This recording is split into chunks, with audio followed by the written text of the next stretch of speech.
পরীক্ষায় ফেল করায় নির্জনকে বিয়ে করবেন বলে হুমকি। বাংলার জনপ্রিয় মূর্খ টিকটকার নামে চিনেন বাংলাবাসীরা। অনেকেরই মন্তব্য, সানজিদা হচ্ছেন বাংলার নাম্বার 1 টিকটকার। তবে কিন্তু তিনি বাংলার জনপ্রিয় টিকটকার নন, তিনি হচ্ছেন বাংলার জনপ্রিয় মূর্খ টিকটকার, যিনি কিনা পরীক্ষায় ফেল করেছেন 3 সাবজেক্ট। অনেকেরই মন্তব্য, এতদিন তারা দেখে এসেছেন কেউ যদি পরীক্ষায় ফেল করে কান্নায় কাতর হয়ে পড়ে, এ যেন এক মুগ্ধতা। অনেকেরই মন্তব্য, সানজিদা পরীক্ষায় ফেল করার পর তিনি যেন সকলকে বলে দিয়েছেন তিনি খুশি, কেননা তিনি পরীক্ষায় ফেল করেছেন। তবে কিন্তু জানা গেছে পরীক্ষায় ফেল করলেও যদিও বা বিয়ের গুঞ্জন শোনা গিয়েছে, তবে কিন্তু বিয়ে নয়, এবার যেন ডাইরেক্ট হুমকি দিয়েছেন বাংলার জনপ্রিয় অভিনেতা নির্জন নাহুলকে। জানা গেছে নির্জন নাহুলকে ছাড়া তিনি কাউকে বিয়ে করতে চান না।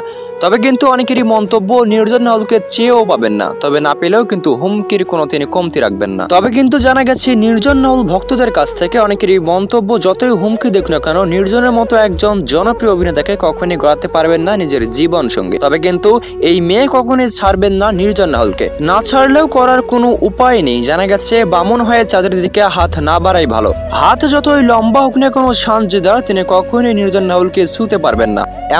এমনটাও শোনা গিয়েছে এই চাওয়া পাওয়ার মধ্যেই রয়ে যাবে সানজিদার সকল আশা। তিনি এই আশা কখনোই পূরণ করতে পারবেন না নির্জন নাহুলকে বিয়ে করে। এবং নির্জন নাহুল ভক্তদের মন্তব্য, যতই চাওয়া পাওয়া, যতই হুমকি দেখ না কেন কখনোই তিনি পাবেন না নির্জন নাহুলের জীবন খাতায় নাম লেখাতে। নির্জন নাহুল কখনোই চান না একজন সামান্য টিকটকার নির্জন নাহুলের জীবন সঙ্গে হোক। তবে কিন্তু সানজিদার কিছু অডিয়েন্সের মন্তব্য, নির্জন নাহুল যতই না করুক না কেন সানজিদা কখনোই ছাড়বেন না নির্জন নাহুলকে পাওয়া থেকে।